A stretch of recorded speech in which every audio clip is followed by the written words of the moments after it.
What do you reckon the limit is to scamming shit off Amazon? Do you reckon there's like a price limit where they're like, right, this is a bit sus now? I think, right, so there are a lot of factors because you've got to do, like, how often it is. So time's a factor. The price is a factor. Whether it is shipped by Amazon is also a factor. Like whether it comes from Amazon or it comes from like a third party on Amazon. Also the status of your account, like whether it's new or not, and whether you have like previous purchases. I think time-wise, give it a couple of months in between. As long as where you buy play your cards right. Yeah, you've got to like, don't push your luck. Price-wise, the biggest thing that I've bought off Amazon and spent real money was. Certainly, you have spent real money. Yeah, I also don't scam off Amazon. Yes. That would be illegal. Wrong. Yes, very. It was 130, I think it was. It was the Lego ship I got. It's not too bad. No. It's still like a decent amount of money, but it's not like Jeff isn't going to be like screaming at his bank account that Yanik scammed 130 quid's worth of Lego. I reckon maybe somewhere between 200, 300. That's the most I'd do, because anything more, you're just stupid. Yeah, it's been a bit stupid. It's also whether it's technology or not. Because if it's technology, they send you a confirmation code. That's why Will couldn't do it with the Switch, because they had to give it. He had to give in the code before he could get it. Right. And at that point, you can't be like, "Well, I didn't get it. It wasn't me." So yeah, that's. But I definitely encourage buying things off Amazon. Legal activity. Legal activity. See, they're definitely watching. You know what I mean? If Instagram removed the Boris Johnson thing, why wouldn't they be watching now? Well, YouTube didn't remove the Boris Johnson video. See, the thing is, I don't know with that if someone reported it, or if Instagram just has like an algorithm where it's like, which flagged it and it was then removed, because it was quite quick. It was very fast. Because it was within like 10 minutes of posting it, and it was like, oh, shit. Yeah, maybe Joe Elliott watched it, got immediately outraged, reported it for like child abuse or something. This is the big one. Yeah, fucking don't sound too excited about it. Welcome to episode 10, guys. We've done over 10 hours of podcasting, including this. That's now. mad. That's 10 weeks. That's 10 straight weeks. When you like picture, just like, visualize 10 weeks we've showed up and been consistent for 10 weeks. That's mad. What have we gained in that time? 41 subscribers on YouTube. Bit of clout. Like 80 followers on Instagram or something. Yeah, you know. Worth it? Yeah. It will pay off. It will pay off. It will. It fucking better pay off. You guys better pay off for us, alright? It's all about the compound effect. Do you understand what the compound effect is? I can like infer, but explain it for the people who don't. It's sort of like 1% better every day and just being consistent. Like the sort of graph of the compound effect is like starts off like flat, then like a little bit more, and then like because like just 1% on top of like a million is a lot, and then 1% on top of that is a lot, but 1% on top of 0.1 is not much. So it's slow progress that eventually just kind of explodes. With a compound effect, it's just like keep working hard, because like, your efforts, you know, they're opening doors that you can't yet see. Eventually you will come to those doors and be able to, you'll have the key ready to open the door. So just keep working, even when you, especially at the start when you're not yet seeing results, because it takes time to see results. With anything like the gym, like you just go for one session and then come out looking like Ronnie Coleman. Unfortunately, the dream. Unless you're me. Shut up. You're in PEDs. Is it PEDs or PEDs? What do you say? PEDs. PEDs. PEDs sound. You're a PED. Bedhead. Do you want to do that? That thing you said about like introducing ourselves. No. I'd like to go home. Because that episode 10, I feel like absolutely. It's sort of a monumental of like, for all the new listeners that are soon to come flocking in, and for all the, you know, the old heads that have been here from day one, watching every podcast episode in full.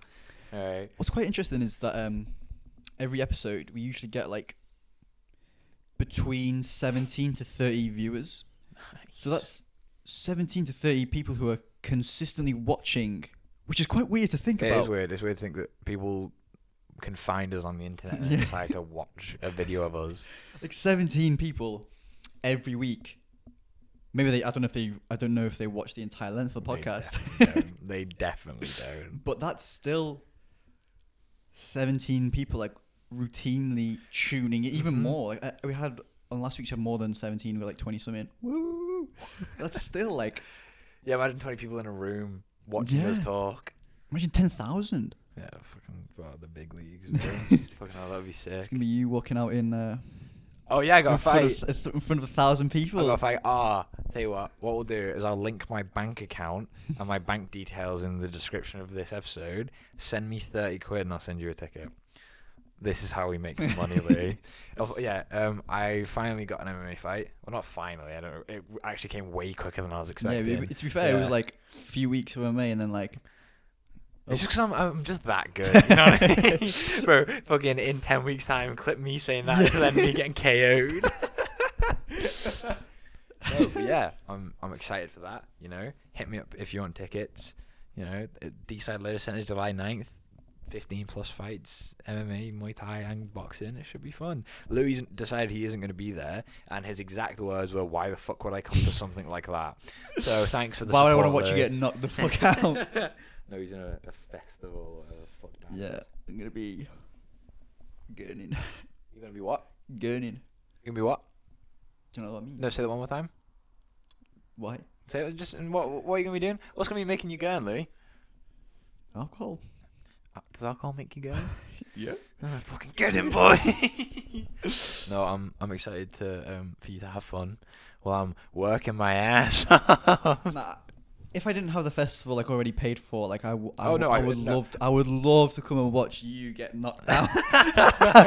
No, you're not gonna get knocked out. I fucking get submitted. Yeah. Fair. No, I understand. See, this is the thing, right? This is what I've seen very quickly, and it's like, you and Kenz and Joe like have all said that, you know, I would like to be there, but I can't because you've already done this and you have a commitment that you've paid money for. I understand that, but the tickets are 30 quid, which is kind of expensive. I understand that. And I understand being like, you know, like I like to support you, but it's pretty expensive. That's fine. But a lot of people have been like, well, like think of all the other shit I could buy for 30 quid. And then Jesus Christ. And then fucking Reese was like, yeah, if other people go, I'll go. And I was like, oh, thanks. Yeah, and then it was in physics, and then Steph was like, well, no, you gotta go support the boy, which, you know, shout out to Steph. Yeah, man. Steph, you're a real one. Respect. Yeah, but other people, like, it's been like, oh, okay, you're my friend, you're, you know, you're an acquaintance. Fuck. Yeah. People are tight. People are fucking ruthless. Like, yeah, okay, 30 quid, it's a decent amount of money, but like, the return on investment, I imagine, would be very high on that.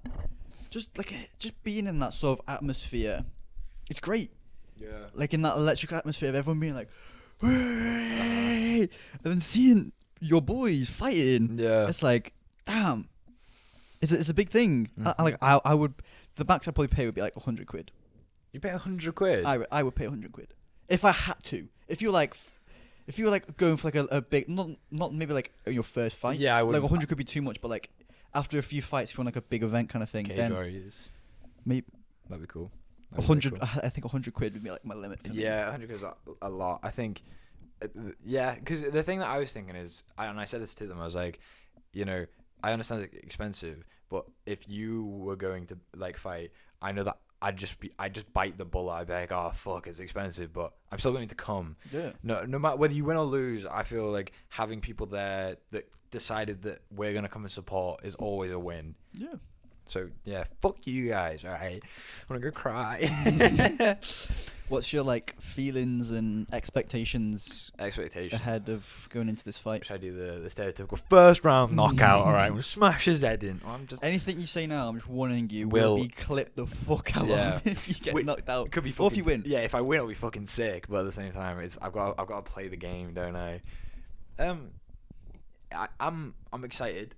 I'm more excited than nervous at the moment, Yeah. but I know that will change. Like, I'm expecting it. I feel like it's natural. Yeah, of course. I was talking to my brother about it, and I think it's weird, the feeling of seeing this person and knowing I've got nothing against him. You know, he doesn't look like a bad guy. You know, Archie, you know, he looks fine. But I have now decided, and he has also decided, to come to an event and cause physical harm to each other for sport. Like, that's a weird feeling. Like, to sort of have to just randomly pick a guy and be like, I'm going to kill you, and then for him to be like, I'm going to try and kill you too. It's fucked up, but it is also sick. It's you know what I mean? shit, man. Yeah, it's gladiator you know that shit. the primal instincts we were talking Yeah. about, where I can feel him being like satisfied. I know that training's gonna be difficult. I've got to cut. It should be. Yeah, I got to cut about 6 kg. I know I've got to get my cardio up. It's right. Fucking something weird has been happening. So I'll go training, and I'll do the thing, and I'll come out tired, and I'll be like, oh, you know, sometimes more than others on different sessions, but I'll be able to get through it like fine. But then whenever we're playing fucking like basketball or football, after like 10 minutes of running about, I'm like, I'm more tired than I should be considering training. Why do I feel it way more with that than I do with fighting? Is it because I enjoy it more, or am I exerting myself more in basketball Maybe, yeah. without realizing it because I'm just getting lost in the fun?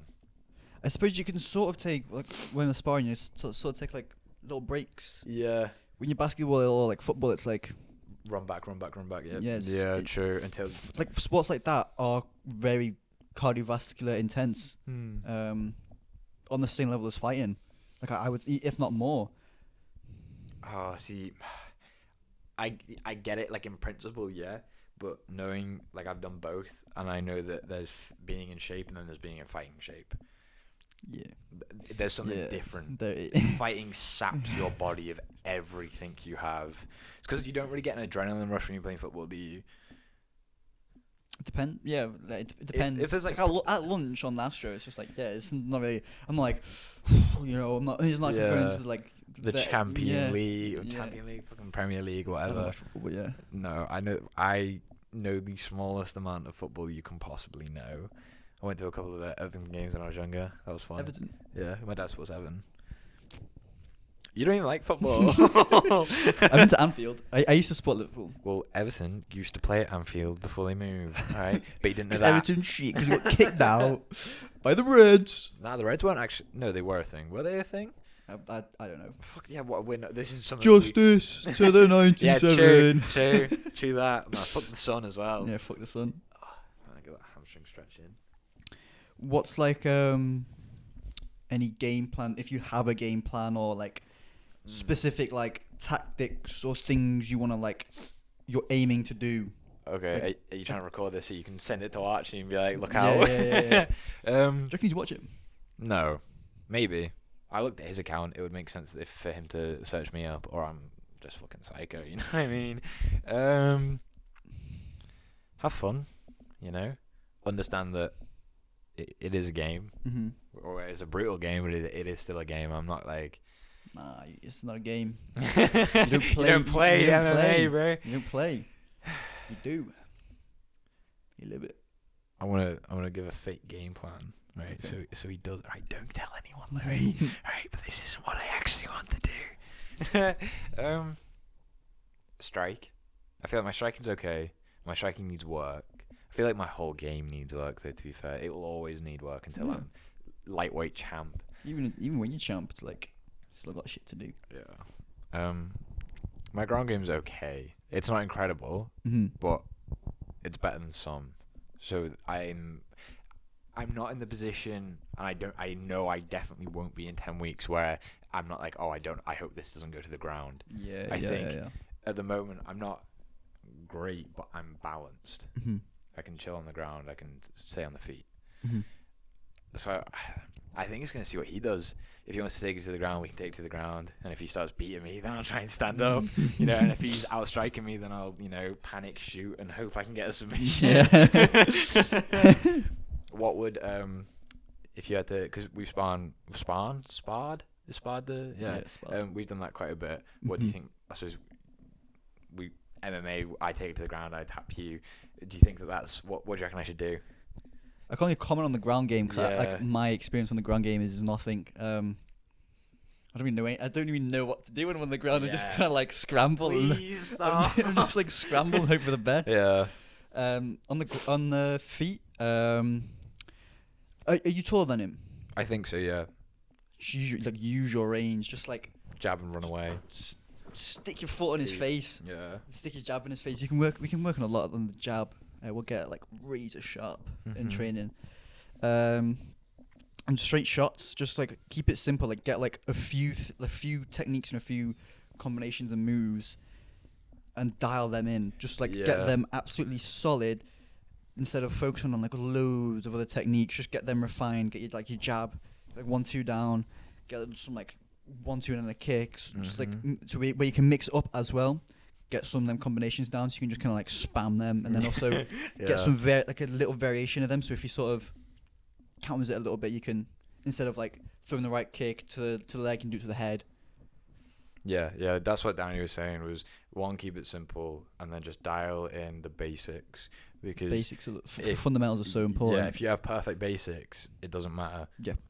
He sent a video to the chat of him like in a kickboxing fight, and he throws a spinning kick, misses, and then the guy comes back at him, and then he hits him with a 1-2 and drops him.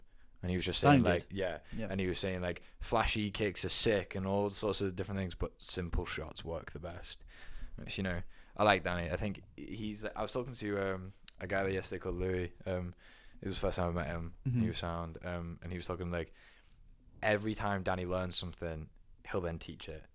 And he said in Louis' experience, because he's been to a couple more gyms, the coaches know what they're doing, but they know that they know, and so they can get cocky with it. Which is like, you know, no one likes a know-it-all. You know what I mean? It's good that everyone's sound though. I like that. It does seem like a good gym at Meritor. Yeah, Meritor is a fucking decent gym. Like the vibe of the whole gym itself, and like the people there, they all seem dead sound. Dan was saying it best. Like, in like other gyms, there's usually like one guy who's like the top of the gym, and that like everyone's usually just like the sacrificial lamb in sparring to the top guy. But in Meritor, it's like, yes, people are better than others, but it's a much more well-rounded, and like everyone's around the same sort of level. So the sparring in general is much better. It's not just like you go in there like, please don't hurt me. Bracing for just. That's a very good point. That's a very good point. I suppose in your boxing gym, was it like, I remember Joe Milton saying that like you and, was it Louise? I always go to call him Ruiz, but it's Louise, isn't it? Yeah. You guys got like the fighter attention most of the time. No, not me. I sort of did. But like, it's because as well, especially in the summer, when Joe was going, I would go 2 hours a day, 3 times a week, and Joe would go 1 hour, 1 or 2 days a week. So yeah, I'm gonna get more attention because I'm putting more commitment. It just depends on your commitment as well. Like, and again, yes, your skill as well. But yeah, Joe just needs to put a bit more commitment in. What's that feeling actually like, being like one of the gym favorites? Did you notice it particularly, or was it just like I still don't think I was a gym favorite. Like it was still like everyone was sound there. But like Luis is the gym favorite. Like Luis will always be the gym favorite because he's huge and tall. He's a very good boxer as well. So I don't think I really felt that. It was just like, it was still like a good vibe there. But yeah, like the sparring was just like. Yeah, the sparring Louise actually derailed you, like fully. Yeah, like I still don't think, like, since my concussion, I still don't think like I'm like my resistance. What? No, it's funny because it's, you know, you have to do what's best for you, and it's fully understandable that after suffering a concussion, like I can imagine you wouldn't want to fight again after that. And then you'll look on the other side, you see like American football players, you get like 20 concussions in a month, and then like, yeah, I'm down. You're like fucking Gronk, or whatever his name is, big NFL player. Like, he probably doesn't have many brain cells left, but he's good at football. He's a goon. So yeah, because I am very wary of like the brain damage Like I really don't want to be like 50 and have Alzheimer's. Yeah, dementia and all of that shit, like, bro. that scares the shit out of me. That's why I'm like all the time. I'm very like wary of getting hit now. Yeah. My resistance to punches has gone down. Like I've done like I've took roundhouses, bare shin to the face, took back spinning back kicks to the face, knees to the face. You took a spinning back kick to the face? Yeah. When? Like year 8. Fuck yeah, bro. By some like 4-year-old guy. Yeah, that Muay Thai gym was tough. Yeah. So like, to be fair, I took decent shots. To be fair. Yeah. And everyone has like a limit on like where their brain starts to be like, I've kind of had enough now, mate. Yeah, please stop. I don't know. I don't want to say I am approaching that because I do want to fight. I don't want to just be like. Yeah. But I'm also like, I'm very cautious. Yeah. About what I do. Which is very understandable and fair. Do one fight, and then if you don't like it, hopefully, fucking, you know, the one fight doesn't give you brain damage. You Probably already got brain damage. Like I probably. You know, I just don't want to make it worse. Yeah, like we spar pretty hard, and it's like I don't always catch you, but you know I do occasionally. I think that even just from the training that we've done, you've obviously done more training than me. Our sort of expected age to get brain issues has definitely come down considerably. Like, but I'd say at least like 15 years. Which is, that's sort of the nature of the sport, isn't it? Yeah, like, it's what you gotta do. You know what I mean? It's tough balancing the sport because there's people just like don't give a fuck. Like, oh my they God. don't understand like the long-term implications. Like, when I'm thinking, I always try to think long-term. Yeah. And so long-term, I really don't want to see myself like a vegetable, like in a wheelchair. Yeah. Like you see plenty of like boxers where they're like, well, I was like, you know, going out and like they're like, it's so and sad. that is unnerving It is to the unnerving. least. Yeah, it's crazy just how you can be the best of the best in your day, like Muhammad Ali, and you look at him like, and he's like,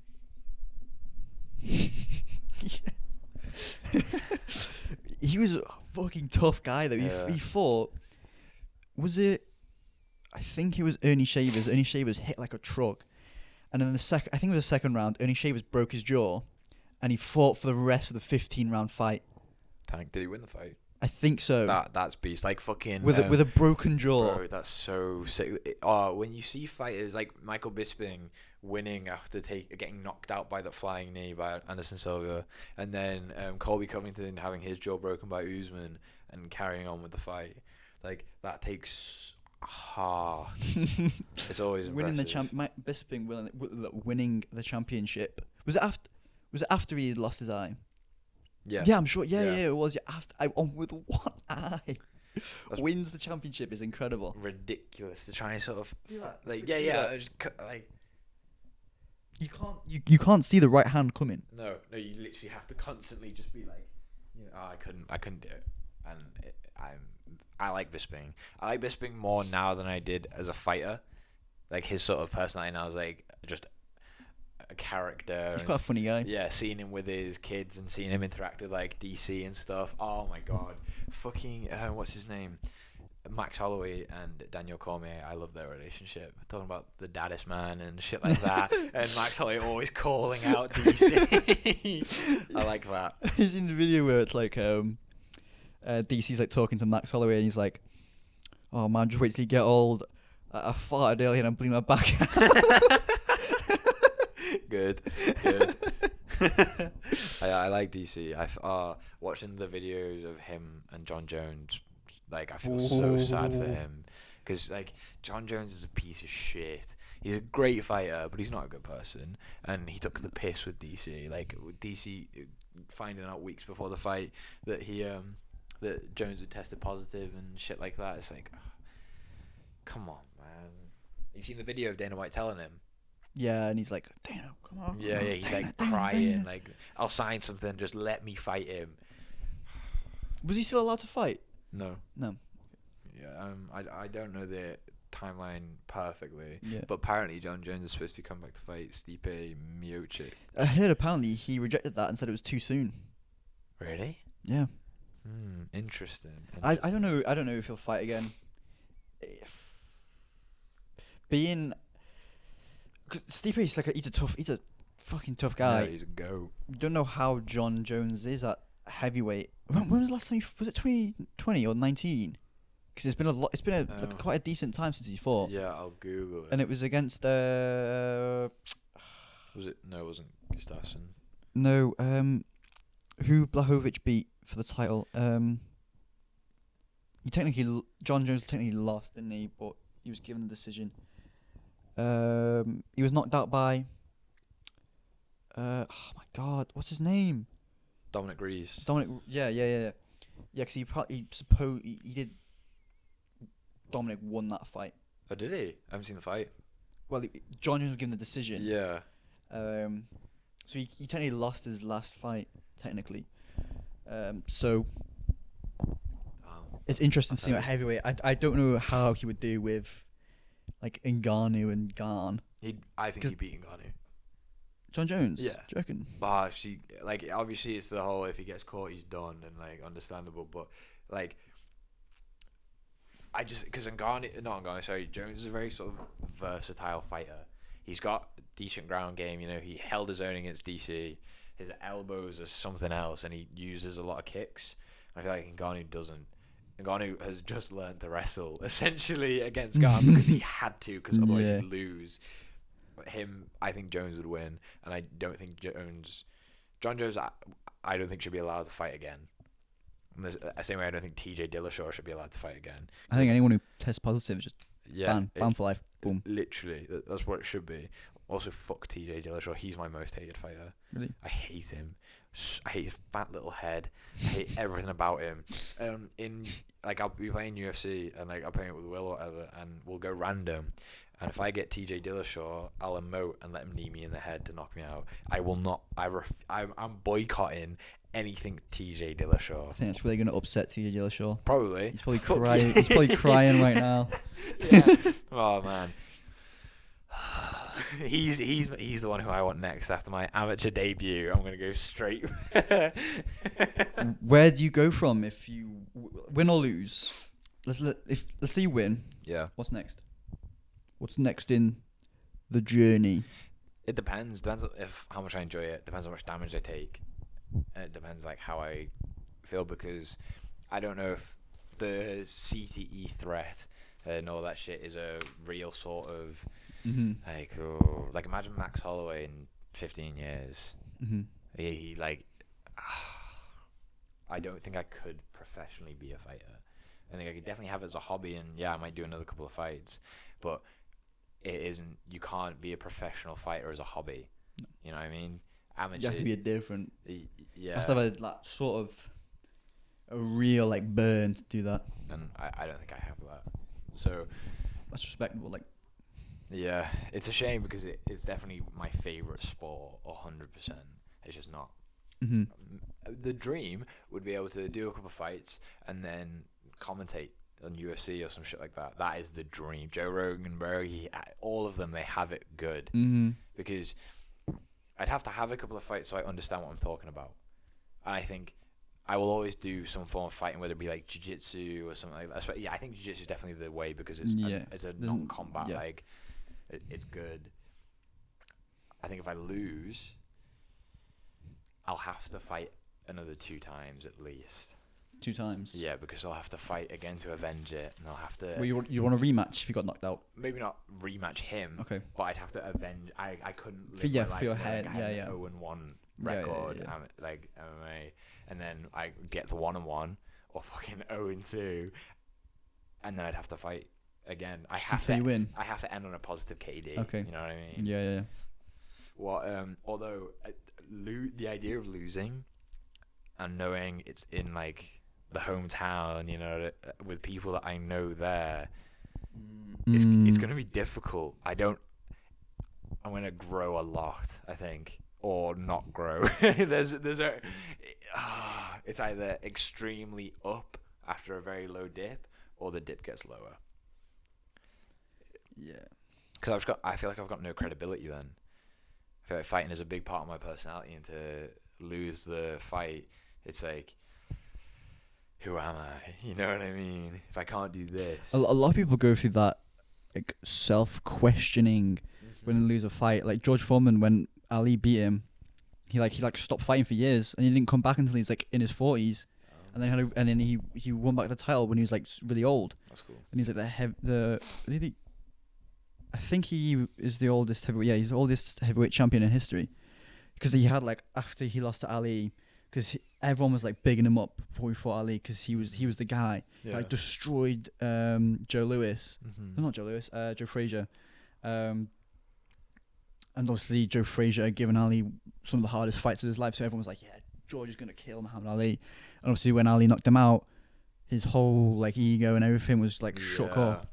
So he had to like spend years out of the ring before he was able to come back and sort of accept it and develop as a person. Like even if you lose, you will develop as a person, and you'll still like, as fucked up as it is, like you know you'll still become a better person as of the loss. Yeah. You're gonna try to see the silver lining in most things, haven't you? Yeah, that's always the most difficult thing. What is more difficult? Having to try and find the silver lining, or know that there's a silver lining and just be okay with the result? I think being okay with the result is harder than finding the fact, because everyone can acknowledge something, but to have to truly understand that I have to take this L and go for it and then just move forward, that's difficult. Taking L's is the worst. Yeah. Hey guys, welcome to Yanik's podcast. Like and comment if you prefer this version, where this is way better, personally, I think. Hey guys, what do you want to talk about? Don't tell Larry that I said that he smells bad. Yo, who's that? Your other boyfriend. It was just a neighbour picking up a parcel. Oh yeah, I did see that. I was gonna ask, what was it? What's the if you had an infinite amount of money but you had to buy it offline, what would you buy? Or like, what's something that you would buy? If I give you say I gave you 10 grand, what would you buy if I was like, you have to spend this money buying it online? Yeah, you have to buy something online. And like a physical product that you will receive, not like 10 grand of Bitcoin, you know? Like any stocks? No, something has to be delivered, or you have to go and collect a physical item. Maybe like some technology or something, or like some gold. Just get some fucking gold. You could, let it sit and just accumulate wealth. Yeah, fuck. Oh, keep it in, like, on those stairs. Yeah, buy like a Rolex. Rolexes just do not lose value. I'll buy some nice clothes as well.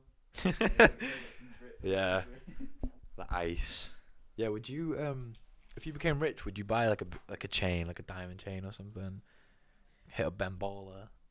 I don't know. See, when you see like a lot of rappers and they have like the the ice and you get is it rap? Grills, yeah, on their teeth. Yeah, I hate them. I really don't like the look of grills. Grills look disgusting, and you're just giving yourself a lisp for no reason.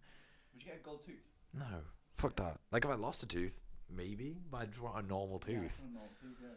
I don't want a tooth that looks yellow in my mouth. You know what I mean? With jewelry, I just want something simple. I don't want something that's like out there. Yeah. Gold and diamond, all this shit. And what was the guy who got like something? Oh, Lil Uzi Vert got a 24. Was it 24 mil? No. Was it 24 mil? No, it wasn't. Wouldn't be 24 mil. How much? It was something. I just realised my mic was off. The whole time? Yeah. Wait, no. Did you turn it off when you went over there? No, oh. Yeah. They'll still probably hear you through mine. Probably not. For fuck's sake, though.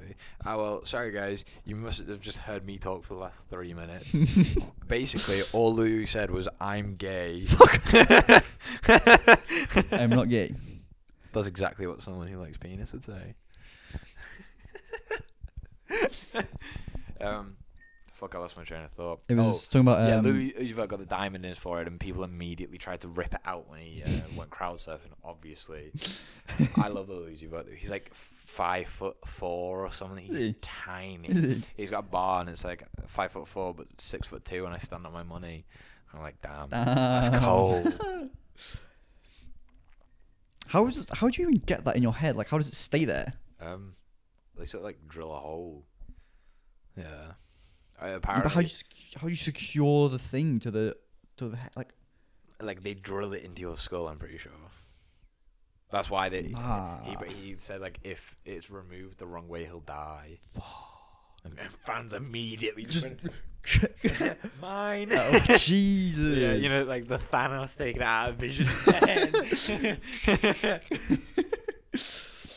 Fucking. Yeah, I said jewelry, like when like rappers get like was it grills again? Yeah, grills. Yeah, grills and like big diamond chains. I'm not a fan of that. Like jewelry are like simplistic and just like not too out there. Just like just kind of noticeable, just to add to your appearance, not to like make you look like a twat. Yeah, and it also makes you a target. That's what I think. Like, I feel like having a big flashy car in the fucking streets of Mold, people are going to be like, oh, what's that? To be fair, if you had a big flashy car, I don't think you'd be in Mold. No, of course fucking not. And you probably have like a team of security around you. Nah, these hands. I'm sure most rappers are going to have a lot of security around them because there's going to be like some crazy fans like, oh my God, let me get a photo. And paparazzi. Oh, fuck fuck paparazzi. Paparazzi. I hate. That's why. That's another thing about becoming a professional fighter. If I fucking made it big, like it's fame without wealth. The only reason fame would be acceptable is if it came with wealth, but it doesn't. The fighters don't get paid good. Well, in the UFC and MMA.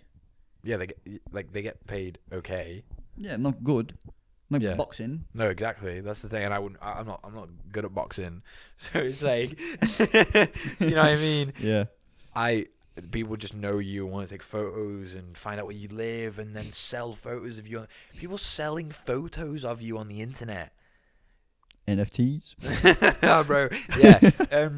By the way, guys, new announcement: we're dropping BUP podcast NFTs. They're 10 grand a piece. All right, and there's gonna be a photo of Yanik knocked out. Oh my God, that's the way. That's an idea. That's the way. That's an idea. If I get knocked out, I did it on purpose so I can make money off of it. All right, that's what I'm saying. That's what I'm saying now. I said he's gonna make like 300 quid anyway. Like you're gonna make 300 quid from tickets. Well, that's if I sell them from people. Yeah, no one's gonna buy them. If my fucking friends, you know, want to buy tickets. Friends. Yeah. Fake friends. Fake ass friends, bro. Need to get me some new ones. I reckon we should stop hanging out. Are you buying a ticket? Yes or no? Yes or no? No. Exactly. Oscar's he's got his lifting comp on the weekend. On Saturday. I was talking to Regan about it yesterday. I think Regan's on Sunday. I think. Oh shit! Oh fuck. I think he's on. Oscar said he's on at 10:30. I think. So if you're watching Oscar, good luck. Good luck, bro. Good luck, Regan, as well. Oh yeah. If we post it on Saturday, it'll be the day you do it. Yeah. If we come out after Oscars. So well done for winning, Oscar. Yeah, well congrats, man. And good luck to Regan on Sunday. Yeah, good luck, Regan. That's quite a few people. Like you're fighting, Harry's fighting, Oscar's in a comp, and Regan's in a comp. That's like 4 people that we know. Like, yeah, man. That's pretty sick. Like pushing themselves and like competing. What are you doing? I'm competing with myself. Nice. Competing with myself every day. Yeah, the everyday fight. You've got Palace in, I suppose, like a quarter of this. You know what I mean? Yeah, we agreed. By the way, you agreed to that. I have 75% ownership of You this never podcast. agreed to anything of that sort. Well, you need to start doing 75% of the fucking work. Realistically, I do 90% of the work. No, maybe. Maybe. No. Oh, bro, fuck yeah. Ben. Fuck talking Ben. Yeah. Fuck speed as well. Yeah, we need to have a talk about you not pulling your weight around here. Sorry, I've just been training for my fight so hard. So hard. Bullshit. Talk to the hand. The face ain't listening. How are you going to like balance going out with training? Because once exams finish, everyone's going to be like, fucking SESH, mate. Yeah. How are you going to like, completely cut out all gaff until after the fight? Because our prom is before the fight. Yeah. Not too long before the fight as well. It's in Yeah, I focus like 2 weeks. Yeah. That's a good point. I hadn't actually thought about that. I'll just get fucked as much as I can every day, every night, and then that way I'll always be in a constant state, so I'll know what to expect, and I'll still go to training and stuff. I'll have energy levels at an all-time low. I'll stop eating properly. I'll lose all the weight. Don't worry, man. The cutting will be the easy part. I'll be vomiting all the time. Oh my god. No, that is actually a good question. Fuck. I didn't even thought about any of that because it's the last time, essentially. I can still gap. I just won't get fucked up. You know what I mean? That's chill. You still want a drink? No, I won't drink. I'll just... To be fair, like, it's only like, it was 9th.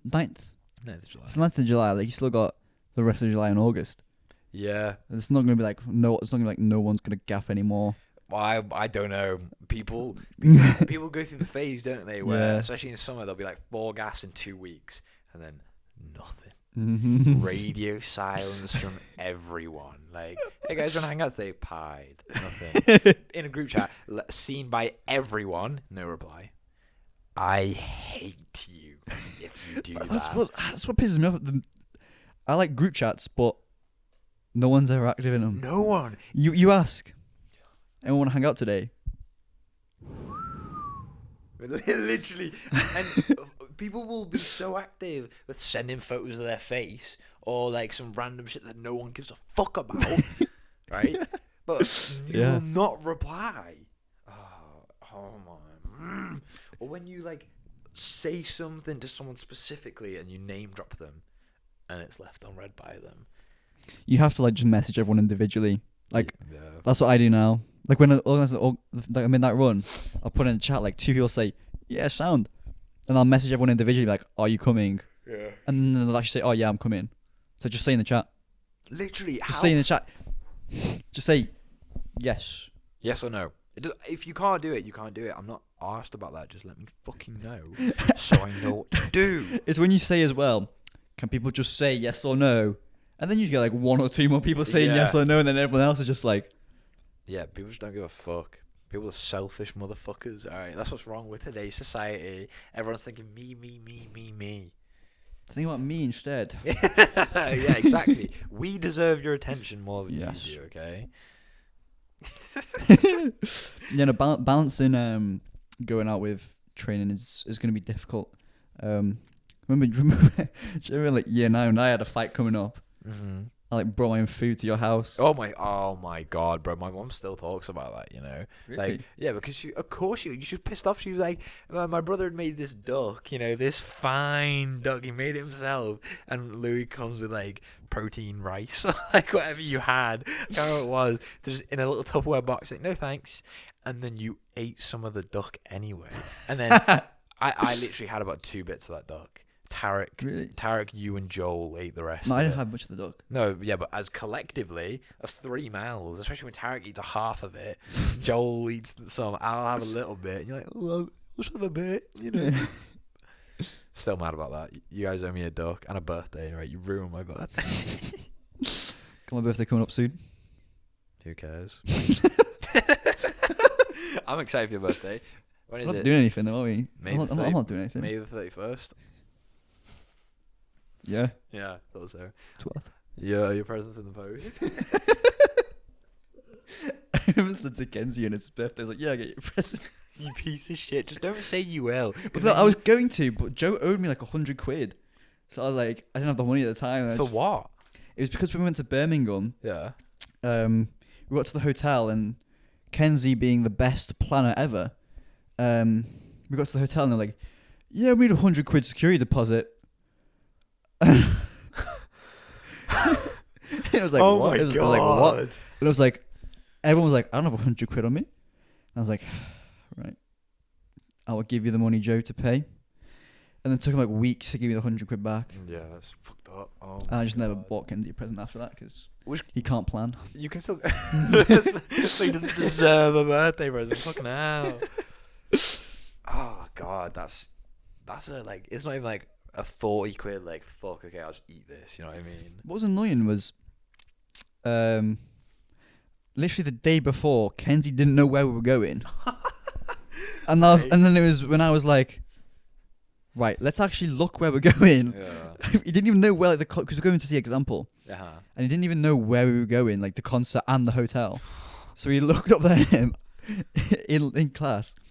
And then when we got to the hotel, and then Ken's goes to the front desk, and he's talking to him, and then me and Cass are like, oh, how much you want to bet? Like, this is in the right place. And then he pulls his phone out. He starts talking to his mum. Oh, no. 5 minutes later, he comes up to us, he's like, oh yeah, this is the wrong hotel. So we go back where we came across Birmingham, across the city centre to the actual hotel. And then we get there and it's like, 100 quid. Fuck. And he didn't have the tickets God. until the day before as well. Huh? He Why? didn't have them printed off. He's like, oh yeah, my dad's got them. He didn't have them on his phone. He didn't have them. So Ken's learned to plan. Yeah, fucking hell, bro. That's, especially in a city that you don't know and you've got no, like, oh, Kenzie.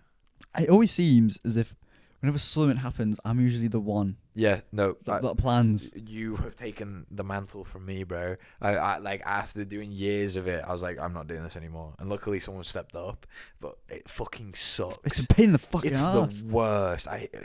Because no one cares. It's like, you get excited for it, and you're like, come on, guys, let's do this. And then they'll agree when you first do it, and then a couple of days later, they'll be like, no, sorry. Oh, Which is when you're like giving plans, and then it'll be like, you'll like, remember like planning like a field gaff.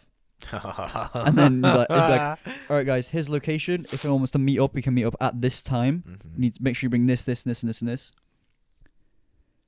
And then a couple of days later, where's the field? Where are we going? What time? Yeah. Who's going? Yeah. And it's like, scroll up the chat and read the chat. See, that's the thing, because when you make a chat that has all that important information, you'll send it first, save it, and so you'll think logically, oh, it's there, people will look, but then they don't look, and then they spam it with bullshit and photos and all that shit. And so when people first see it and they scroll up and then they just see all this, their first instinct is, no, I'm not doing that. And so they'll just ask, and then you have to say it 8 fucking times. And that's not the worst of it. Like, that's like, okay, yeah, this is frustrating, but at least you're still showing that you're interested in this interaction. Yeah, that's true. It's the fucking people that just don't give it anything. You're a notorious field gaff. No, we've had plenty of good like field gaffs. Yeah, we have had a good few. I got fun memories. Mad that I will never have a field gaff again, realistically. Probably not. I feel we've outgrown it. Yeah, I'm glad we're not, but it is mad at the same time. If you, like, 14-year-old me would have always been down for a field gaff. I'd still somewhat be down, but it's just like, it's a lot of effort, and it's also like, everyone's like, what are you going to call a club? Yeah, club. Yeah, that's it. It's a lot of effort. It's a lot of responsibility. I feel like now we're at a point where it's like, get some of the boys, go camping or something. That's fun. You know what I mean? Go do something like that. Trying to organise and have to look after and get everyone to say, oh yeah, fuck that. Especially when clubs are just such an easy option, pay £5 or whatever it is for a ticket, the Rosies, and then get a bus down. It's like, why wouldn't you do that? It makes sense. Mm-hmm. Are you excited for your first time in a club? Not that asked, to be honest. Fair. Like, I think you'll enjoy raves and shit more. Yeah, like I'll probably still enjoy the club and I'll enjoy raves. But going out, it's like, yeah, it'd be alright. Yeah, I think because you've like never done it. Like, and even just going out and like getting pissed in general, I'm just like, yeah, it'd be fun. It's one of them, innit? You got no drive to do it. Yeah, it's just like. Could be a good thing. It means you won't, or like hopefully you won't, as soon as you do it once, be like, let's get on it. Yeah. You know what I mean? I'm still gonna get on it. Like, but the appeal isn't as there as much anymore for me. Like going out, like I'm still gonna have a fucking sick time. Yeah. Like I want to do other things. Like it's not just my number one priority of let's go and get fucked up. When it should be, alright, guys. Always consider short-term fun over long term. Especially when there's substances involved. What's not to love about that, right? Legal substances. Legal.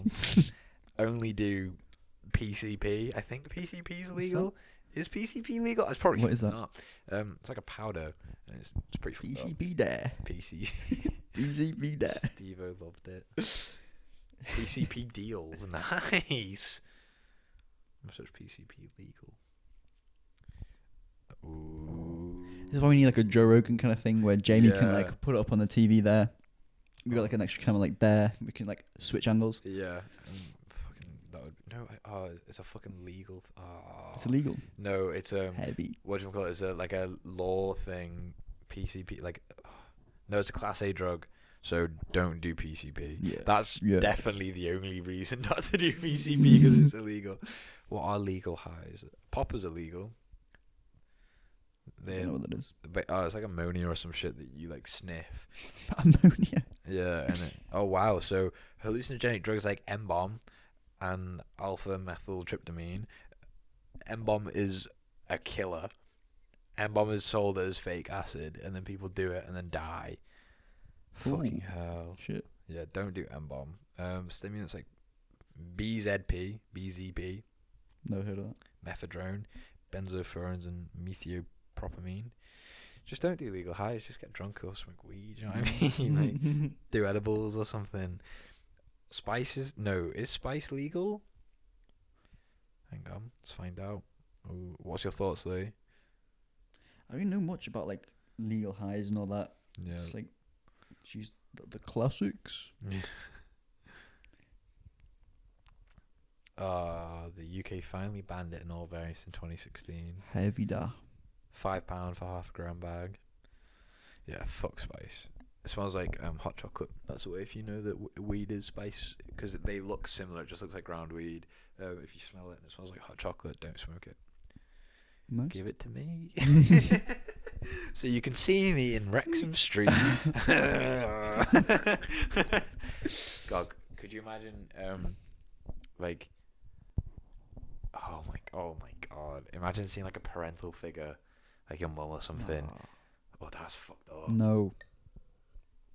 Oh. I feel very sorry for people who have to go through that. No, yeah. People have to go through that. Like, You know what I mean? stay strong. Yeah, keep fighting the good fight. That's an everyday fight. That is an everyday fight. It's the I've been trying to practice gratitude because we've been talking about it Good more. shit. So I'm trying to do it, and I've been thinking Nice. one thing I was thinking about today is the fact that I don't have to walk 4 miles a day just to get water or anything like that. And also one of those things is that I have 2 parents, and that, like, you know what I mean? Imagine, like, my mum isn't on OnlyFans, my dad isn't a crackhead, you know, like all those sorts of things that you do have to be thankful for. What like, how are you doing your gratitude? Like, in what way? I was just thinking about it, and I was like, yeah, Okay. yeah, that is a good, like, I was like, yeah, okay, I have to think about it, and I have to actively think about it to be like, to make sure that I am actually grateful for it, and it's not just like, yeah, that's cool, whatever. I'm thinking about starting like a gratitude journal or something like that. 'Cause Yeah. apparently I think that would be quite good. Especially about, I haven't told you, I'm going this summer for like 3 weeks. Uh-huh. I'm going traveling in France. Oh shit, for real? Yeah. On your own or with Yeah, someone? on my own. What made you think about that? Or like, what made you decide that even? Because it was gonna be me and Kenzie originally, Uh-huh. and then like always he's flapped it. Fair. Because there's a festival down in France in Cannes. Uh-huh. So I'm gonna go to Paris, and then I'm just gonna like travel my way down the country. Sick. Don't Don't get killed. I'll try. I think a journal would be pretty cool for that. I don't know what would be cool. Just like a travel journal. Like, today I'm in this place. I And met your this person. disposable camera. Make a scrapbook. My time in Cannes. That'd be cool. That would be very cool, actually. So How are we gonna do the podcast? That's actually really fucking selfish. see, I've been thinking about this. We'll have words about this off camera later. No, go on. Yeah, just gonna have to pause the podcast. Nah, fuck that. We'll just do it while you're in Cannes. Hop on. I'll come to your house. Set everything up. Well, how am I gonna do? Like, just hop on a video call? Yeah, Zoom. Hey guys. I'll make a joke, laugh, and then 40 seconds later you'll go. After the literal pause of just. Oh, that'd be so fucking awkward. Probably do like with the social medias. Do like, this was my day of traveling in Dijon, Dijon. Lyon, Lyon. how like this was. I met this smackhead on the street. Like, Yeah. he was dead. He was fucking sound. You know. Oh my god, what if you go to France and you meet another podcast host that's way funnier than I am and more Kill him. interesting? Good. Kill him. That's the correct response. Take out the competition. Exactly. I'm glad we're not saved wavelengths. Yeah, good. That's what makes our podcast the best podcast you can ever imagine. And really, you should tell all your friends about it. That's what I think. First guest next week. First guest next week. Hopefully. Yeah, fucking hopefully. God damn. It'd be cool if we can start having like debates and shit like with other people. Well, oh, bro, I think You know, the podcast where like it's like shouting at each other like no, fuck, literally, fuck. it like would. Jeremy Kyle kind of shit. Oh my god. Imagine the views. The content is king. All right, that's all you should ever think about. Not friendships, not relationships. Content. I'm just thinking about that bag. The I'm bag. thinking about the bag. We're a bag chaser. We're bag chasers. Even what can we say? You know, with said first guest, I was thinking about it as well. Imagine how awkward it would be for them, and also how it would change our dynamic going forward if they came on. They sat where I am, and I sat over there. You know, we obviously jigged the camera about a bit, and we would just mean to them. As mean as we possibly could be for like an hour and a half. Like I'm like ask you. It starts off fine, you know. It'll start off. You know, I'll make brief conversation. I'll be like, ask a question to you, and then you'll ask them like, oh, what do they think? And I'll just be like, stop talking. You weren't asked. No one actually wants you here, and we just go in, and I reckon that's content. You know the sort of what was it? Did you ever watch Saturday Night Live with Anne Deck? Oh yeah, briefly. Or and like Dick and Don. When they'll go to a place or like they'll be with a celebrity and they'll have like a disguise on and they have like an earpiece in and the other one's telling them to say stuff, like just take the piss out of them. Just have like, so we'll set up like a fake podcast, like I'll be down here, you'll be upstairs with the earpiece in and be like, cut my pussy. Say that he smells. And just fuck me. Oh my god, it would be funny, but it would also be mean. I don't think I could look at myself in the eyes in the mirror anymore. You know what I mean? God, I think. But content is king, you know. Content brings the bag in. It does. Well, yeah, hopefully. Still fucking waiting on the bag. We've been chasing and chasing and chasing 10 whole weeks. How long do you think before, like weeks wise, until we start getting bag? 500. 500 No, weeks. I don't know. 1. I can smell the spike coming, you know. Maybe like December or winter time. But you're gonna be in Cannes for 3 weeks, so just we're about to start growing. You're gonna be like, I'm a dip. No, because we can still keep keep the social media going. Yeah. Oh, we can do like season 2. Maybe. We'll do season 2. Maybe now. You can start putting in the work. Jason and Louis, what? I didn't hear you, man. After the episode, we've got to discuss. I wrote some things down. Fuck, I literally shocked myself. What did you say? I wrote some things down of how you can put your ass into gear and start doing some work around here. Stop pulling your weight. The thing is, right? We're only as strong as our weakest link. Exactly. And you are No, I'm not the weakest link. I just provide different things that you can't provide, like humor, charisma, charm. You know, all that stuff. That's my department. The unimportant stuff. You're the keyboard man. You're the guy that goes home, gets on his keyboard, and does all that stuff. While I'm out, you know, talking to lady. Not true. Not true. Just keep. I am more entertaining. What are some of the things I can do? We'll talk about off podcast. Louis gonna shout at me. I thought it'd be like your boss being like, Yanik, I need this report in by Saturday. Because you literally couldn't be.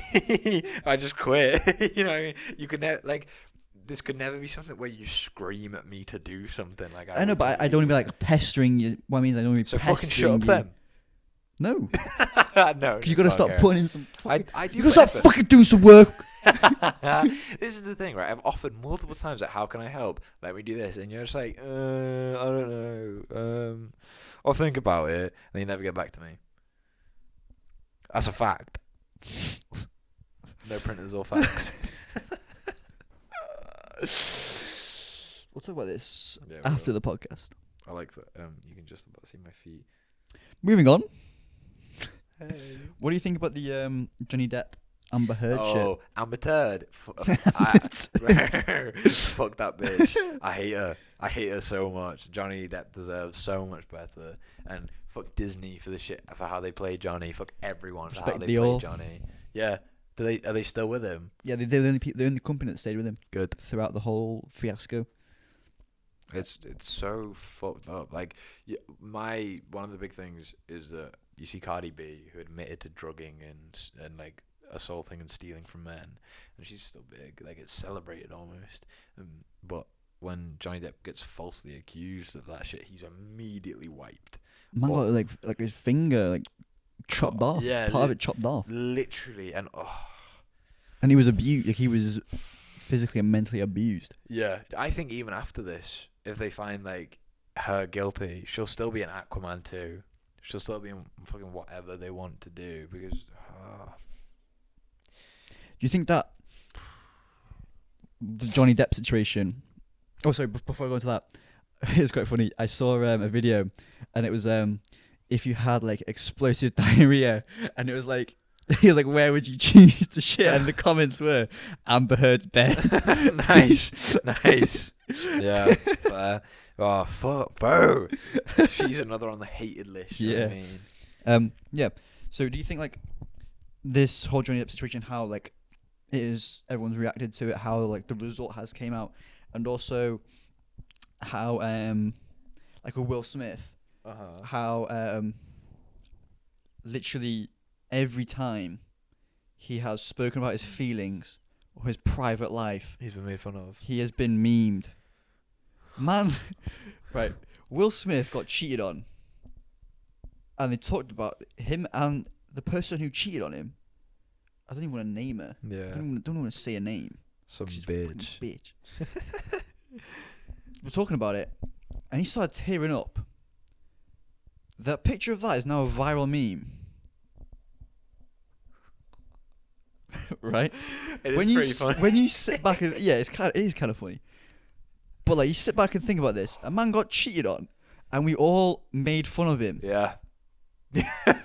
Literally. He tried to defend his wife, and then the wife made fun of him for doing it, and then we memed him again. There's multiple pictures of Will Smith crying as memes, and we're like, when I get home and mum puts a slow cooker on, and it's just like Will Smith crying. Oh. Do you not think that's why a lot of men don't want to talk about their feelings because they just get made fun of? Yeah. Another one of them, like Michael Jordan. This is the picture of Michael Jordan crying when he came out and expressed his feelings. Every time a man expresses his feelings, he just a celebrity. He just gets memed online. I wouldn't want to express my feelings. I'm going to get memed online. No, it's a fucking toxic place. Imagine like, you just like fucking you get embarrassed somewhat. You have like an embarrassing moment, and there's a picture of you like crying. We just all start posting on Instagram story like, oh my god, haha. all around the school. Yeah, like, haha, look at you, whee.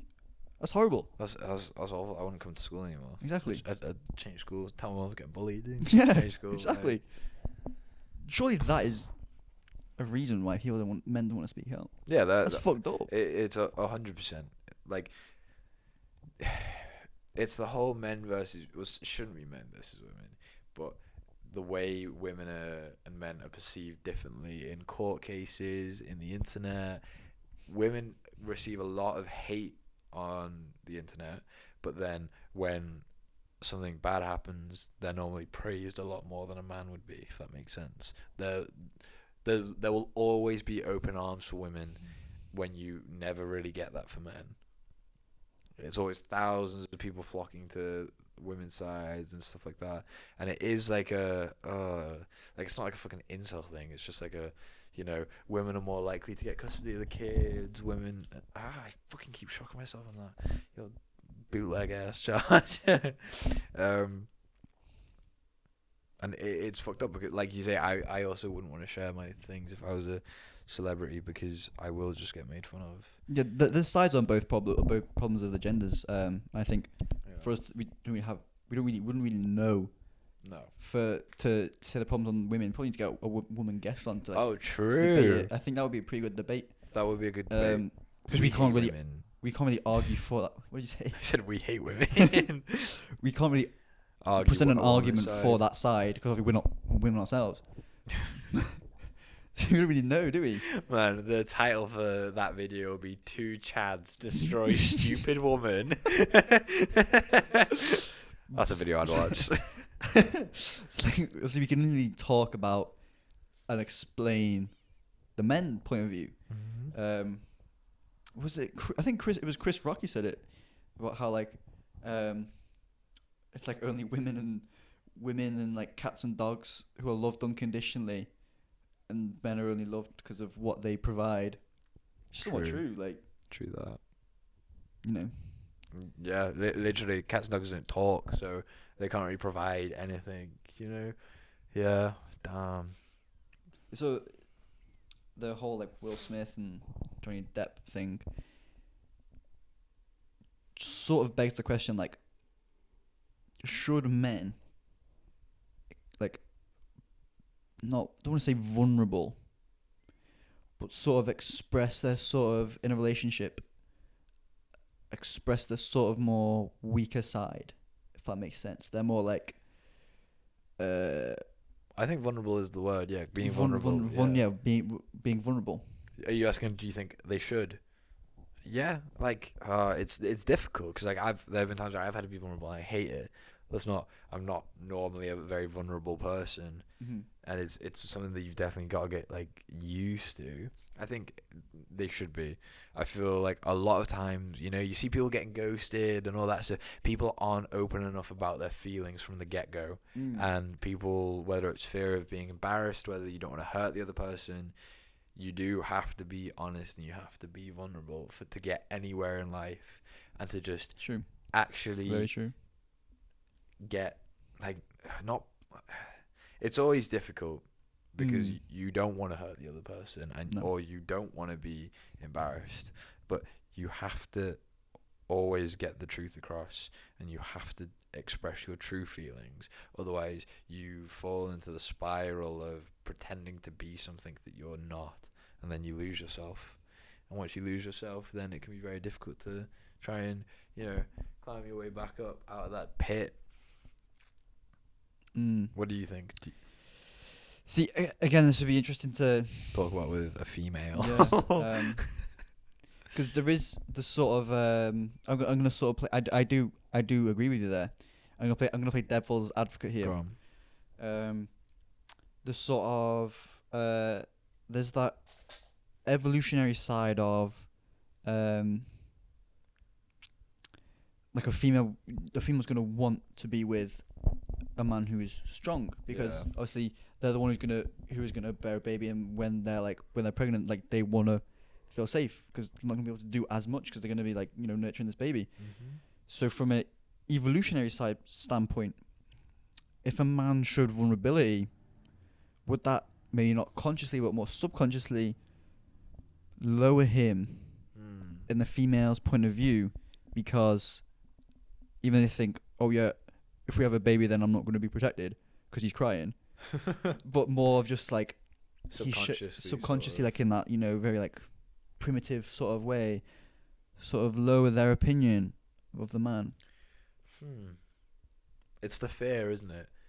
That's why you know, it's that embarrassment, and it's the fear of, am I less of a man because I'm sharing my emotions? But even if you actually think about what you're saying, you've been sort of conditioned to believe that a man doesn't share his feelings, and that's just because of generations of men being stoic and men being, you know, not talking about our feelings.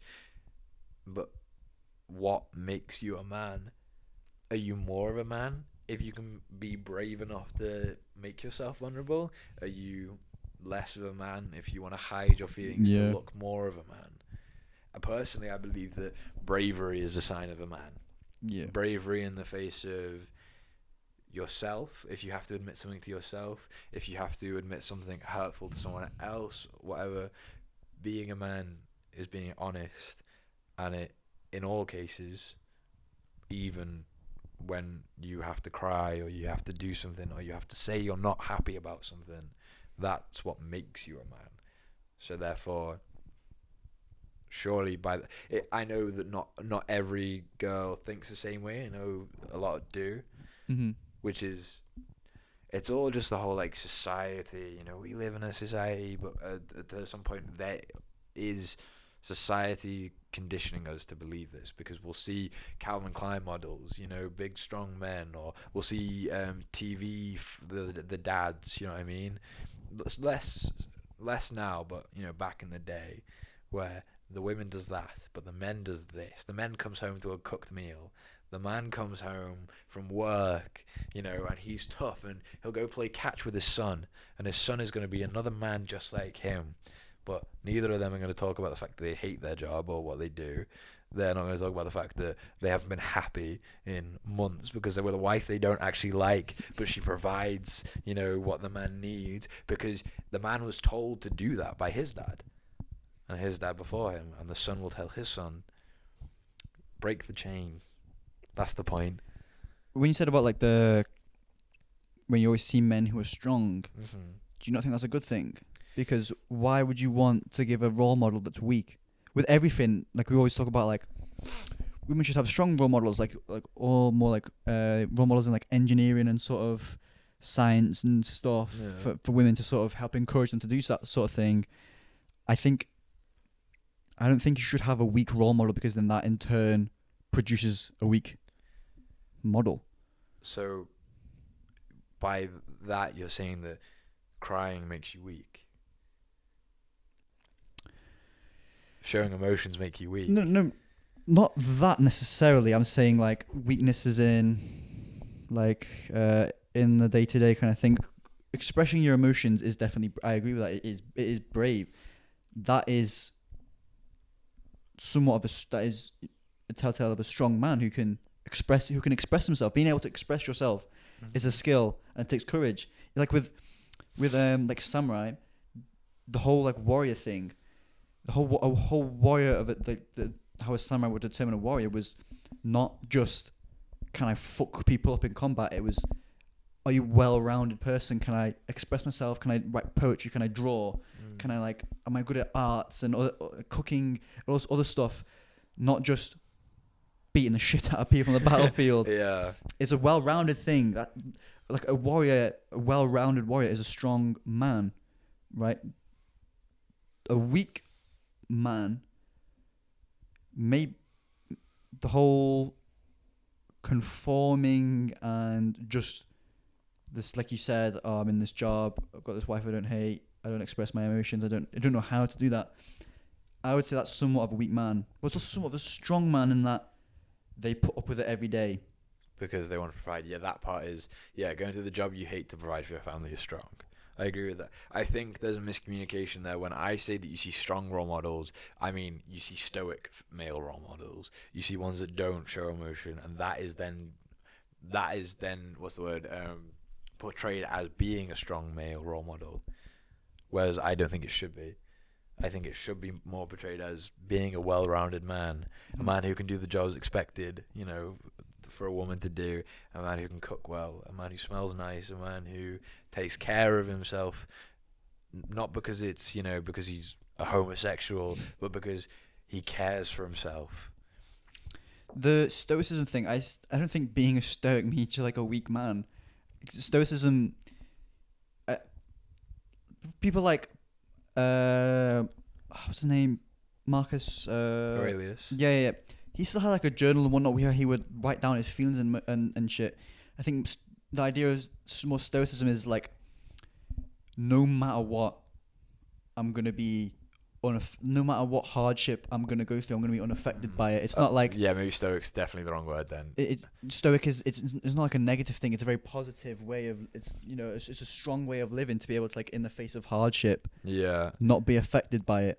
Maybe stern then. What's the word I'm going for S words. What's the word I'm looking for? Cold. Unemotional. Unemotional. Maybe distant, cold or distant. Yeah, that. Do you know what I mean? The Sort of, yes. The dad that doesn't want to hang out with his son, or who tells his son to not cry if he's upset about something, instead of nurturing. That's what I mean. I mean that's a negative role model, and I think that's a weak man. But that's what I meant to say. I just couldn't get the words right. Yeah, I think with a child, when you say to it like, you're not you're not allowed to cry, or like when you get angry, and your parents like shut up. Not being able to express that emotion is very damaging, because you're not allowed to express it. Yeah. Because you don't learn how to express it in a healthy way. Oh yeah, no, 100%. Because that's when you get people who like, they get angry and then they'll like beat their partner or whatever, because they've never learned how to actually express that anger or express that sadness. When you just bottle it up, and that's when the problems come. Yeah, exactly. There's so much shit that like small stuff that you overlook as a kid, that when you look back on, it's like, okay, so this is why I'm like this. This is why I can't. When I am angry, my first instinct is to shut myself away and try and process it, but I don't know how. I think that I don't even know, because there's no way to fix it, is there? There will always be bad parents, and they're not even. And sometimes it's not even bad parents; it's parents that might not know how to do it themselves, or they can do everything else, but because they don't know how to talk to their kid about expressing their emotions, but they can do everything else. Does that mean they're a bad parent? Ooh, that's a good question. No, like as a parent, I think you would want to be able to do everything possible for your child to have the best life, and like, not go through any discomfort, and always have it good. But I think you probably also, which is going to be a tough pill to swallow, accept that like you're not going to be able to do everything for them. There's going to be things that they're going to have to go out and learn themselves. Yeah, unfortunately. Just do your best of what you can teach them, and what you can sort of provide for them, and guide them on what to do, and just like set them on the right path, instead of just, obviously don't be like, yeah, fuck off, go do your own thing. Like, guide them on the right path, and like, this is how you should be. Strong role model, not a weak role model. Yeah. As someone who's had parents, who came from parents, I think not everyone has been through that. No, it's a pretty traumatic thing, having parents. The best advice I would give is be present with your kids, but don't be overprotective. Because you don't always have to be great, but being present, makes a difference. Yeah, you always take a present father over an absentee one, because the present one might get angry about this, or might have this flaw or that flaw, but the absentee father creates the whole like, oh, was it me? What did I do? Like, I'm the one in the wrong because my dad doesn't like this, so he's left. And I think it's it's a thing you see a lot of the time is in kids who have grown up with single mothers, is the need for validation and a lot of anger. Do you not think maybe, even if the father wasn't there, as long as there's some form of role model? Yeah, no, I agree. I think that surely if a father was present but he was a bad father, surely that'd be better than nothing. No, surely that'd be worse than having no father. Yeah, maybe we need to get like an orphan on the show and be like, what do you think about this? If everyone wants to apply, you don't have to be an orphan.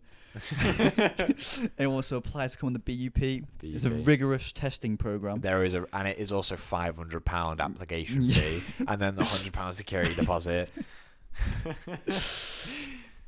I am going to put my account number and sort code details in the description, or Louis going to put them in the description. Do you actually know the details for the Gmail, for the YouTube? Yes. Do you? I think you're bluffing there. I'm going to change the password just in case. FireSnedgeGamePresent just at gmail.com. Send us all of your things that you love about the episode. Yeah. to our Gmail. I won't open them because I don't really go on the Gmail. I think I've got the password written down somewhere.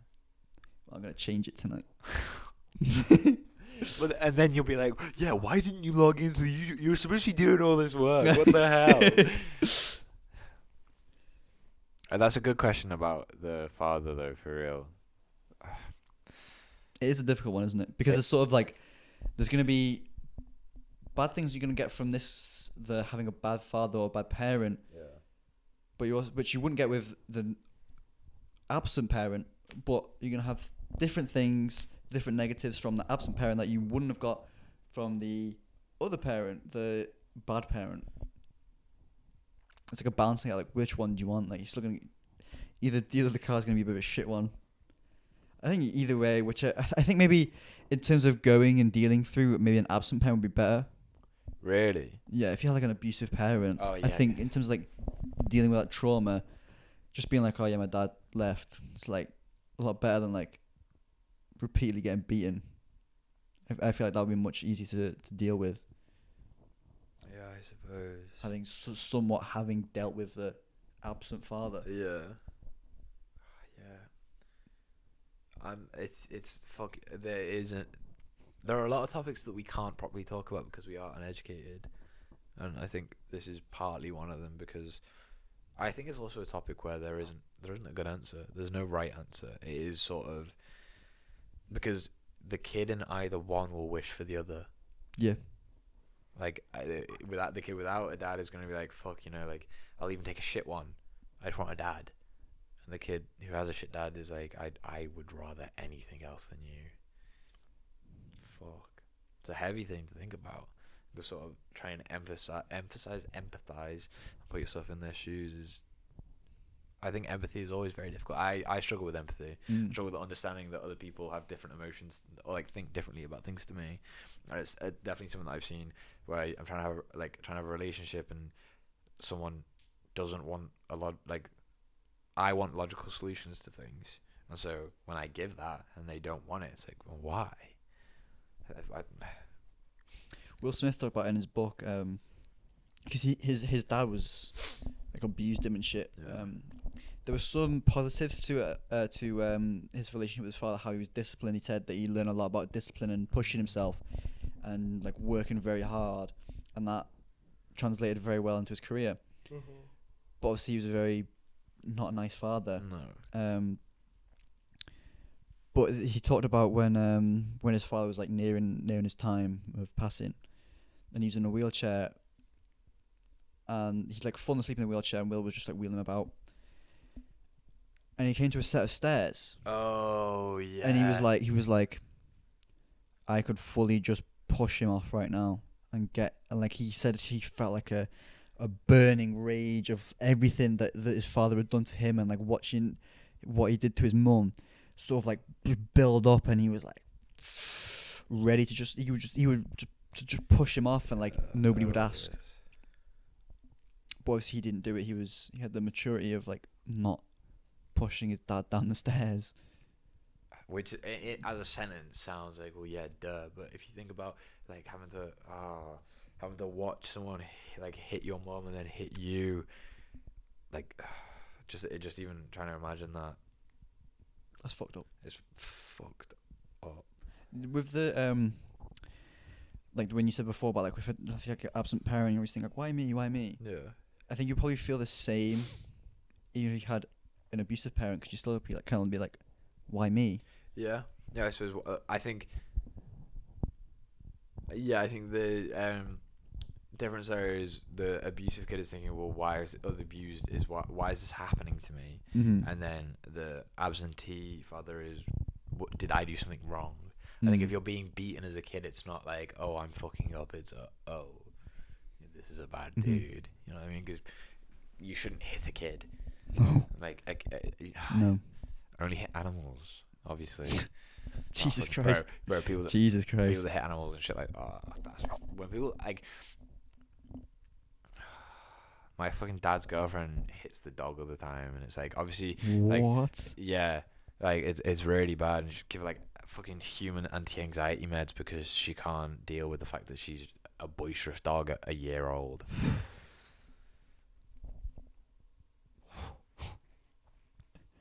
Yeah. What the fuck? Yeah. Do you just take the dog out, let it burn off some energy. Go for a walk. Yeah. And Like- if you can't do that, don't have a dog.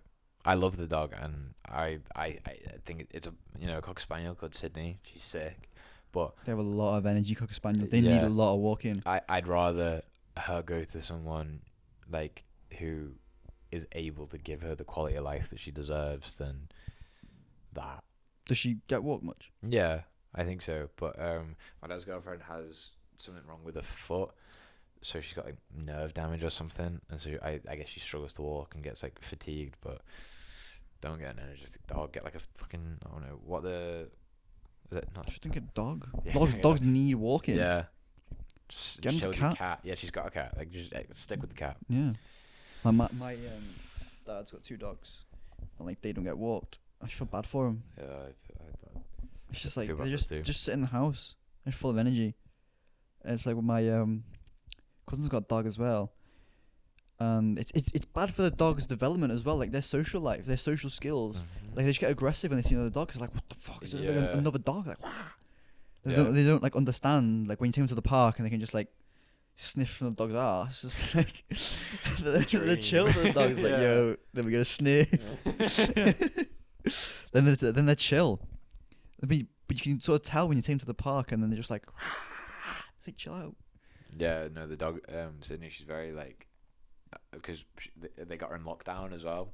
So I she's imagine very- a lot of people got dogs in lockdown. yeah, she's very anti-people, which is like it can be difficult. Why do dogs sniff each other's arse or bang the mic then? Why is that a thing? What do they get out of that? Like cats will bump each other's nose and it's like, yeah, okay, I understand that, so you're saying hi, just going like, what do you get? Remember, right, with dogs, everything they smell is like 10 times more than what we smell. Bro, exactly. So when they are smelling, but they can probably smell it from like meters away. Oh, I need me some of that. Yeah. Like, Like they're in the park. Just I can Yeah. smell it. Bro, they're so stupid. Animals are so stupid. Animals are pretty intelligent, to be fair. Right. See, this is the thing. You call an animal intelligent because it does something that you don't expect it to because It's it's true. normally fucking stupid. But relative to us, like, yeah, animals like fucking dumb. Yeah. But like for a pigeon, like, they're probably gonna be pretty smart. Yeah, true, I suppose. When you see a bird pick up a twig and, like, throw it in a nest, it's like, right, that's cool. Like, it's not a fucking house, is it, mate? Mike Tyson and Joe Rogan were talking about how when people go hunting, they hunt for foxes. They do that for the challenge. Yeah, fucking... Because foxes are only they like actually know how to like feint where they're going and like trick you. Yeah, they go on horse... Fucking, what's her name? Sophie Curtis. She did that. She used to do fox hunting. She was a big Tory. Like, she'd take, like... she'd go on a horse and they would go with, like, the dogs. The sniffer dogs. Damn. It was fucked off. And clip that and tag her. Oh, So no, she- please no. Please do not. First time I said her name in a while. Yeah, that's weird hearing that name. Fucking dumb bitch. It's gonna upset another person with the podcast. I want to go back to like the whole believing like why me and all that. I wrote down like I saw somewhere. I think it was a Hamza or First Man video, and they were talking about how what is the purpose of like you always have like No, I'm really sorry. I'm so sleep deprived. I've been like getting to sleep at like 12. I'm really sorry that I keep yawning. Please do not take it as anything. Carry on. Talking about Hamza. yeah, everyone's You knew it was coming. Please I continue. couldn't expect it, to be fair. Yeah. What is the purpose of like just having like limiting beliefs? Like realistically, think about it. Like your anxiety and whatnot. Like anxiety, there is a purpose, and it's like a defense mechanism. Like anxiety is sort of like it is your brain. It wants the best for you, and that it doesn't want you to get hurt. Like say, I like anxiety of going into a fight. It's like your brain will want you to stop and not and run away from that because you're gonna get hurt. But realistically, the actual better thing for you is to go and deeper into it. You might get killed. But You might get killed. Go and do it. Like in a social situation, you feel anxious because you feel you're gonna get embarrassed, don't you? But realistically, you gotta go and do it. That's the sort of purpose of anxiety. Yeah. But like our limiting beliefs. Why do you have them? Like, really, what purpose do they serve? When you sort of think about it like that, you can kind of think like, yo, fuck off. Like the thoughts, and like belittling yourself. Yeah, the inner critic is stupid a lot of the time. What's the point of it? The thing with limiting beliefs, would you class being able to say, oh, you know, like, I couldn't be a rocket scientist as limiting belief? Yes, because it's limiting you. Yeah. But I'm talking the general like, I can't go for a run. I can't be healthy. Like I'm not deserving of that. What's the point? See, I think the people that have them, especially to the extent of I can't be healthy, they don't want them. They know that there's no point, and they know that they're stupid. And I feel like if you told someone who has them that they're stupid, it wouldn't help because they'd feel it more. I think it's one of the fucked up things where, you know how your brain plays tricks on you? It's one of those because you know it's stupid. You know it's like, you know, like, I'm thinking to myself, I need to revise, but I'm not currently revising. I'm like, please just go and revise. That's a limiting belief, being like, oh, I can't go revise right now. But my body doesn't want to take me to the desk and go revise. I don't think there is a purpose. Like, I think it is your brain. Your brain is your greatest enemy a lot of the time, and I think this is one of the cases, which is pretty fucked up because it means that you kind of just have to not get them anymore or continue to get them, and you just have to decide not to, I suppose. I think you're probably always gonna have the limiting beliefs. You just gotta sort of tell them to fuck off. Yeah, whether you listen like to them realistically, or not. just like, bro, like, what are you doing? There's the sort of Teddy Atlas described it as like, who's driving the car? So imagine in your head, you've got all these voices. Which one are you letting take the driver's seat? Like realistically, you can let them sit in the back.